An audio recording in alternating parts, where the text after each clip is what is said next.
Welcome to the Securing Privilege Access section. My name is Mark Simos, Lead Cybersecurity Architect at Microsoft. Jim? My name is Jim Moeller. I'm a lead investigator with the Detection and Response Team, our externally facing incident response organization. So this is one of the initiatives that we recommend organizations take.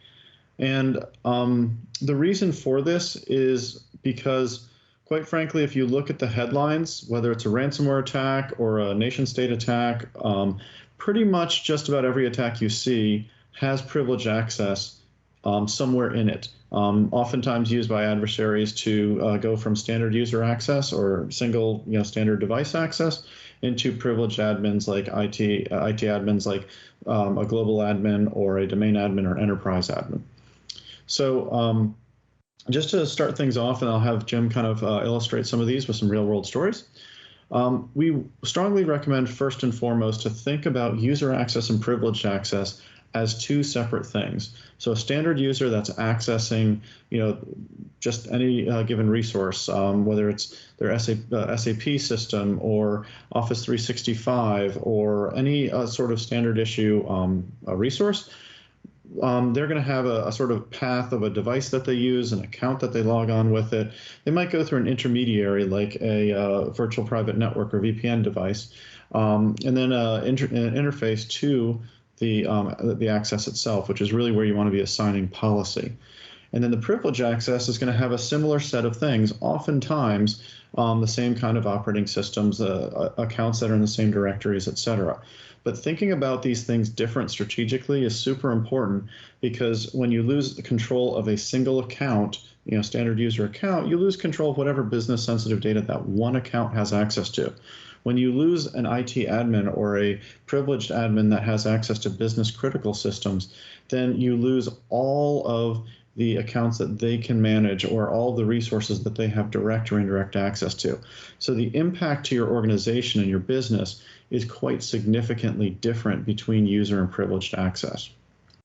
Now, the reality is when you look under these things, there's some commonalities. Often, as I mentioned earlier, the identity system's in common.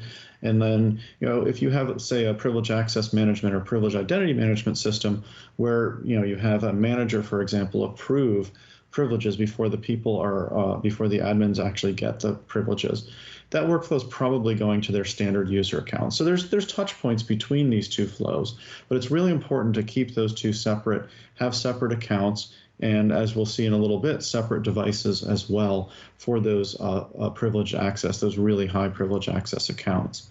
Because what happens is the attackers can really target any point in these systems to try and alter these workflows and get control of an admin account and therefore all of the business sensitive resources. So Jim, did you want to kind of talk a little bit about your real world experience there? Absolutely. The DART team does hundreds and hundreds of incident response cases a year to our customers, and 98 to 99% of those cases, the core that allows the attacker to do what they did is that they captured administrative identity somewhere along the way. The vast majority of cases enter through the user access plane, quite frankly, spear phishing or your cloud account was sold on the dark web and they obtained password spray, credential theft, password spray, whatever it is. And we have to expect that. We're never going to get perfect coverage and security at the user level because users are going to do things that defy logic and reason. No matter how much education we do, somebody's going to open the malformed PDF, somebody's going to click the link, and we have to accept that they're going to lose their machine and lose their identity to an attacker, or some other way that their identity was leaked to the dark web and bought off the dark web is now being leveraged by the attacker group to gain entry. So we want to prevent it when we can. We want to clean it up quickly, but we have to accept that it's always going to happen at some rate. Yeah. And for the 2% that's not privileged identity related, the attacker did go after somebody specific. They went after the CFO so they can enact monetary movements of money or to send things on their behalf. So there are still those cases where they do target somebody specific for a specific goal or access to specific data that those individuals have access to. But that is the far minority, because the bottom line is this is a business. and they want to keep their costs low, and they want to get a good return on investment. And it takes a lot of investment to go after specific identities or specific individuals. So they want an identity that's going to give them wide reaching access within the environment to do what they're going to do. So how is it then? How is it I get from a standard, normal, authenticated user in the environment to a privileged identity? And this is where Mark is going to talk in some detail. How do we protect those administrative identities to deny the ability, deny the chance of those identities being exposed into a location where the attackers can then pick those identities up and use them within the scope of their attack? So generally what happens is, it's quite frankly, most of the time, the over application of privileged identities throughout the environment. So not segregating or using those identities in those specific examples where they need to be used, or to time restrict, or to restrict just enough what they need to do what they need to do.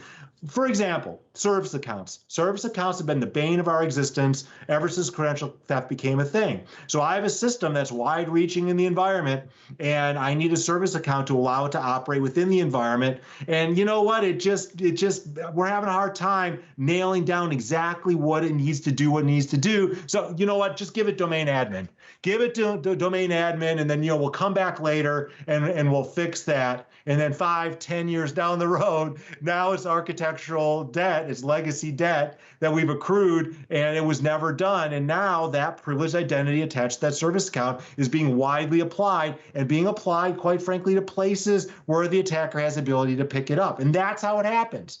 The attacker gets into what we used to call tier 2, the end user community, the user access plane. They laterally traverse to increase their attack net, their phishing net, if you will, and then they wait and they maneuver, because once you're an authenticated user, they know a lot about you at that point, because they have visibility to your environment like any other authenticated user has visibility to the environment. Therefore, they know a lot about you, and they are plotting and planning. In fact, there's automated tools that help them to get from where they are to where they want to be. And they maneuver and they increase their attack frame to a place where they are most likely to have an administrative identity exposed. Once the administrative identity is exposed, they grab it, and that's what gives them the ability to do what their end goal is, whether it's steal data, whether it's to destroy data, whether it's to deploy ransomware. At that point, it's irrelevant what they want to do.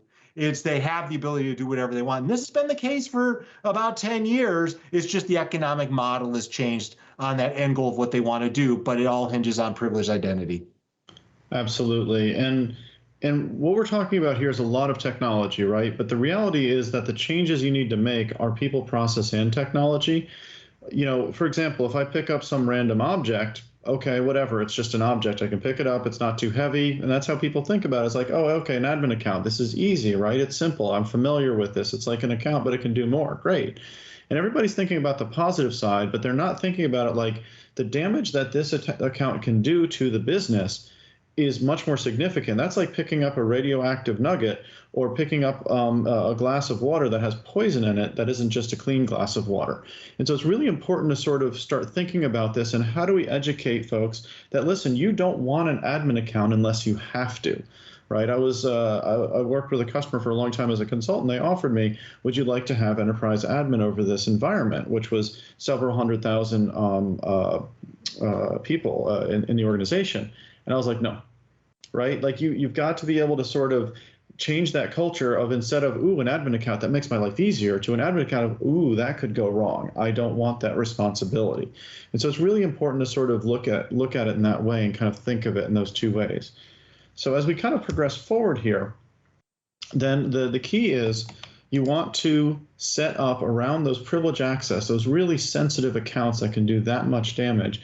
You want to kind of draw a virtual zone around them, right? And you want to make sure that, a privileged account logging on a privileged workstation, great. And then they can get to those interfaces.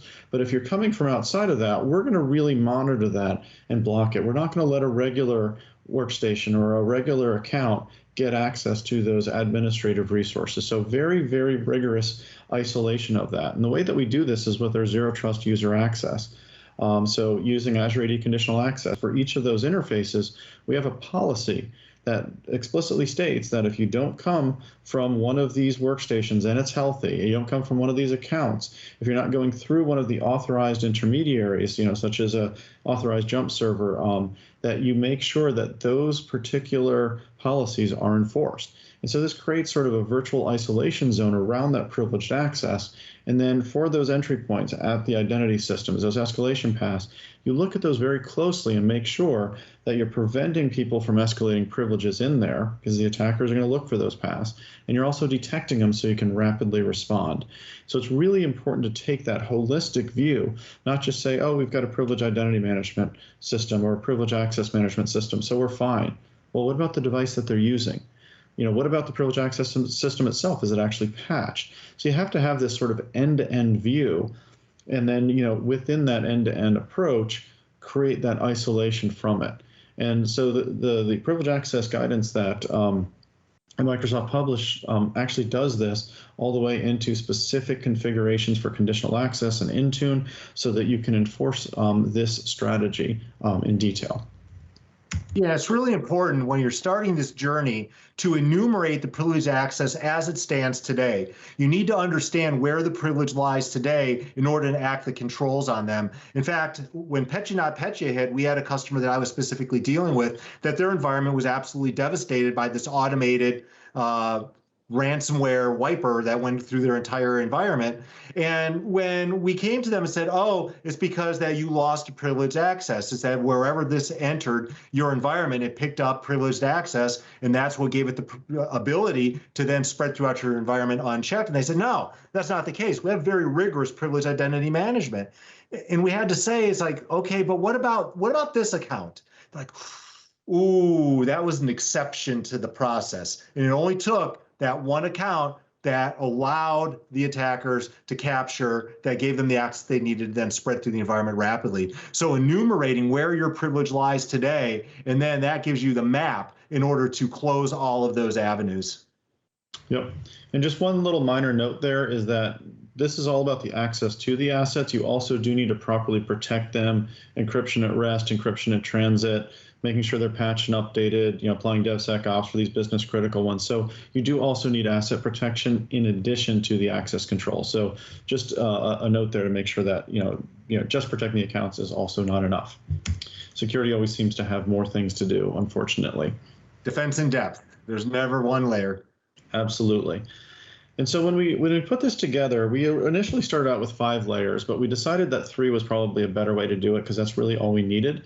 So what we defined is 3 different levels that increase the attacker's cost, right? So because the idea here is we want to make it as difficult for the attackers. We want them to feel a lot of friction as they're trying to get control of these accounts or of these devices. And so we want to raise the cost, the effort, the friction that they have to overcome in order to take control of it, because we can never get to 100% perfect, right? We're trying to get closer, but we don't want to spend all of our money and all of our budget to do this. So we want to be very thoughtful about, we want to spend the least amount to make their cost go up, right? The attacker's cost. And so we kind of laid this out in 3 different layers. The first is the enterprise security that we would apply, and each of these profiles applies to the devices, the accounts, etc. So there's a profile for each level for each type of entity.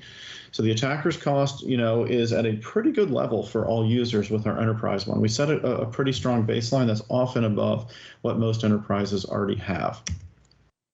Second layer is specialized. So the specialized security there is you still need to do productivity tasks on the same workstation or with the same account, but this might be the social media accounts. This might be a developer that's working on a sensitive application. So they still need to be able to go to GitHub. They still need to be able to go to Twitter or LinkedIn to represent the company. So these are sensitive accounts that have an elevated level of security, but they still can do productivity and admin tasks or privilege tasks together. And then the third level is when you take away and say, you know what, we're not going to just restrict you to what, a certain set of things. We're actually going to restrict you down and limit what you can do. And this is where usability limitations really kick in. So you have to do some work at the specialized level to get to kind of restrict people to kind of where they are so that they can't grow their app profile and risk and access. But at the privilege layer, we're actually starting to restrict it down and say, this is the only thing you need to do for your particular job, often starting with IT admins. And this is where the attacker's cost is very high, but it's also a little bit inconvenient. So you might need a separate workstation or a separate virtual machine. The separate virtual machine for productivity. We actually want to make sure that the admin physical hardware is the trusted, and then you can have a lower trust VM on top of it. But this is where you have a separate operating system that you operate in for those privilege tasks. So that's really where that kicks in and becomes a privilege access workstation. So we're going to skip to the next one, where we talk about the profiles, because we wanted to provide something that is both prescriptive but flexible. Right, so we didn't want there to be a whole lot of it depends and maybe this and maybe that on the controls. We wanted to be very, very prescriptive, that this is how you do it. Here's the script, here's the automation, here's the profile built in, etc.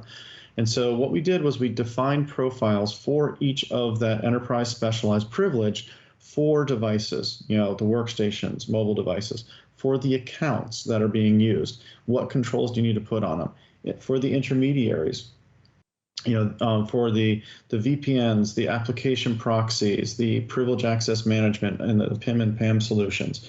So all of those different pieces, we wanted to go ahead and do and have a very specific prescriptive profile that can be automated. But we also wanted flexibility, and so the flexibility comes through, what level do we want to get our standard users to? Are we happy with enterprise security and the way that's defined with these profiles? Maybe. Some organizations, like some governments, are deciding, specialized is going to be what we're going to do across the board for everyone. Every standard user is going to be at specialized. Great, you can actually take it to that level. Or you can progress to it and say, we're going to start with standard, and then 6 to 12 months, we're going to get to specialized. And then high impact users, developers, they tend to center on the specialized. You may want to start them at enterprise, move them there, and there may be a few of them that you actually want to take to privilege, right? Depending on the individual roles. And then IT operations tends to bias towards the high end. We want you to start at least with specialized, understand if you have to progress there, and then get to that privilege level, with a privilege access workstation, and then that higher level of accounts and intermediaries and interfaces. So that's kind of the way we work with this. And for those that are familiar with our previous privilege access guidance that was focused on-premises PAWS and the admin forest, this particular, this revision of it really embraced the cloud in new ways. And so these workstations can be used to manage cloud resources. They can be used to manage on-prem resources as well.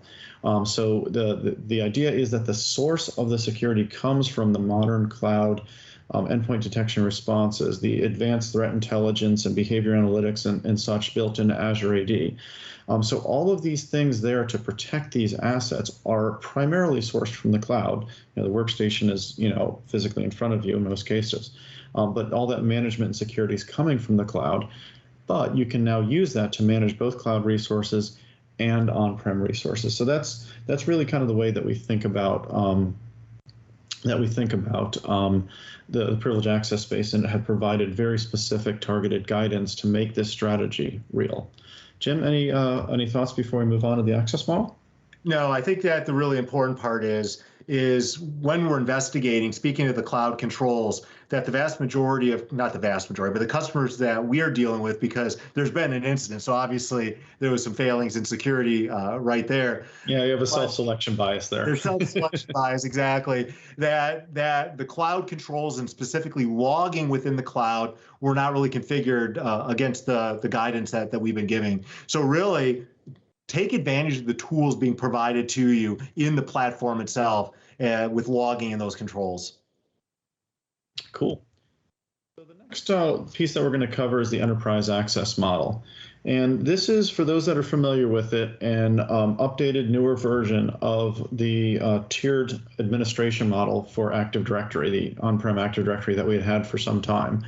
And so this is basically taking that and expanding it to a full scope of all access in an enterprise. And you'll see where these elements still map to it, but wanted to make sure that folks had a full view of how to manage access and access control throughout their environment.